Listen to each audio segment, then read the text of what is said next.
So somebody was watching the teachings on the 400 stanzas, and how I mentioned that some people attempt to escape the suffering of this life through suicide, and how that doesn't work. And actually the appropriate reaction when we have suffering in this life is to generate renunciation of samsara and the aspiration for liberation, the determination to be free. That's the way, as a Dharma practitioner, to respond to suffering. So, but she was listening to the first part, when I was talking about suicide. So then she said, well, what about life support? So it seems that she herself is terminally ill. And she said, I thought that euthanasia is not a good idea because it's unnaturally, prematurely, and artificially ending life. Basically an attempted escape strategy that only results in another rebirth. Yeah, so she's really right there. It seems to me, however, that being put on life support is the other side of the same coin, that it is unnaturally and artificially extending the functioning of the physical body after brain death and or beyond, when the body would naturally discontinue functioning on its own without mechanical assistance of respirators and so forth. Okay. Moreover, when we hear of the families of people who are going to be removed from life support getting court injunctions to stop it, and recently there was somebody who was on life support and they had to get a court injunction to take her off life support because she was brain dead. But she was pregnant and they were keeping her body alive for the baby's sake, even though the baby had been deprived of oxygen and was not normal. The hospital in that case said, we are bound, it was in Texas, we are bound by law to keep alive a pregnant woman with life support. She had had a embolism or something, and so the fetus was also deprived of oxygen, and so it wasn't growing normally, but the hospital said we have to keep her alive. And the family said, we just want to let her go because she's brain dead and her body is just a corpse and you're keeping that alive. So the family had to go to court to get an injunction so she could be disconnected from life support. And then here she's saying there's other situations where families have to go to court to continue the life support. And then there was the case a few years ago in Florida. Again, the woman was brain dead, and the family wanted to keep her on life support that time. Yeah. Huh? Yeah, the husband wanted to take her off, and the parents wanted to keep her on. So she said, this is an obvious example of attachment at work, isn't it? It's an issue that still comes up again and again in the news and in the courts and within families. So can I address this about being kept on or being taken off life support? I don't have a clear, 100% clear answer on this. I think a lot of it is going to depend on the specific situation, what the person who is on life support said they wanted before they got put on life support, what the family wants, and so on. I think it's going to depend if the person is brain dead or if, they're in a coma. Those are two different things. Yeah, I mean, with a coma, there's still brain function. Without, when you're brain dead, there's no brain function whatsoever.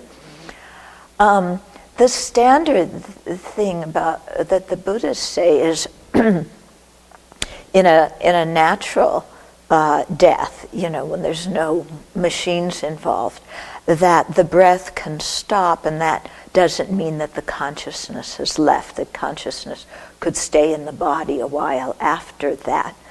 In the case of somebody who is highly realized, they can meditate on the clear light during that time. For people who aren't Dharma practitioners, probably the mind won't stay in the body very long after they die, especially after the heart stops or the brain stops, and especially if the person's been sick for a long time, because the elements of the body just, they're gone. Yeah. So I think it really depends a lot on what the people have stated beforehand. It seems to me if somebody is brain dead, and they've been brain dead for a while, that the consciousness has left. I remember you saying that Dakchen Rinpoche said in that case in Florida that she was long gone. Yeah, and they were just keeping the body alive, unnaturally. If somebody's in a coma, the consciousness may still be present. But then, even then, the question comes, did the person specify beforehand that they want to be on life support, or don't they? And then also there's a practical consideration as a society of where we put our resources. Because there's limited resources for medical intervention, and do we put it into keeping a person on life support, which is quite expensive, yeah? Or do we put those resources into helping people who are younger stay healthy so that they can live longer? And then there's also the issue of being put on life support to start with, yeah? I mean, clearly if somebody isn't put on life support and you just let nature take its course and they die. So somebody may say, I don't want to be put on life support, don't put me on. And that saves the family the decision of whether to keep them on or take them off. There could be other people who say, put me on, but if nothing happens within a certain period of time, or if these are such and such conditions, then, unplug the machine and just let me die naturally. So it's the whole thing is unplugging the question is unplugging the machine killing the person, or not? And when I've been with Tibetan lamas who have been asked, there's no clear answer about that. There's usually better not to put them on the machine to start with. His Holiness does talk about where you put the resources and acknowledge that it's really a very difficult, painful decision, for people to make. It seems to me in many ways like if somebody is being kept alive, the body is being kept alive artificially, that taking it off the artificial thing isn't actively killing the person. It's simply letting the body do what bodies do. Yeah, that's what it seems like to me, but I'm not going to espouse this as some definite view, 100%, whatever. Yeah. Yeah. But, not long ago I was with somebody who was on life support because they thought he was going to live.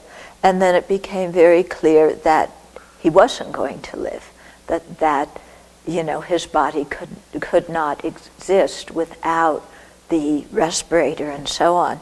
And so they asked him what he wanted to do, and he said, just let me be. So they, they withdrew the respirator, and then, then he died quite naturally. And it was actually quite a, it was quite a good death, actually. I was there and doing chanting and everything like that. Yeah. So I think, it depends a lot on the situation. Mm-hmm. Would it be possible that a person is brain dead, whatever, and is on the machine, and she already has a reincarnation? Oh yeah, that's the thing that Dr. Rinpoche said about that woman in Florida, is her consciousness had left the body a long time ago. So she probably had taken a rebirth already, but her old body was there being kept alive in Florida at great cost, one part of the family said, let's just acknowledge she's dead and let her go. And the other one was like so attached and, let's just, hope that she can come back somehow miraculously. So. It's hard because she wasn't, I saw a video clip where, she had like movement. She had reflex movement. But, I think he was right. He's not, very scientific, he said this is just like electrical reflexes. Yeah, because you can have electrical reflexes or chemical things happening in the body, but that doesn't mean that there's consciousness there. That's what the family holds on to, when she turned her eyes, or she blinked, or she, moved one hand, then they think that she's still there. Yeah. They think the mind's still there. In actual fact, we don't really know, but very good chance that the mind has gone already, because in the case of ordinary people, they don't so often stay in, because they didn't meditate when they were alive. They're not going to meditate when they're dying. Yeah, sometimes it takes a while for all the elements to absorb. Yeah, but when somebody's very old or they've been sick for a long time, the elements have really absorbed, and highly unlikely. Yeah. Why that practitioner would stay there and meditate? If somebody, I'm not talking about life support, but at the time of death, because the mind gets very, very subtle, the gross levels of mind cease, and the gross levels are where we have all this conceptual chatter, and I like this, I don't like that, I want this, I don't want that, and all that stuff. So all of that stuff is dissolving as the person's dying, and until you get to the clear light mind, which is a mind that isn't affected by all those kinds of, that kind of chattering. So somebody who's been a tantric practitioner and knows how to access that clear light mind, can then use it to meditate on emptiness. And because that mind is subtle, it's possible to gain realizations more quickly. Okay?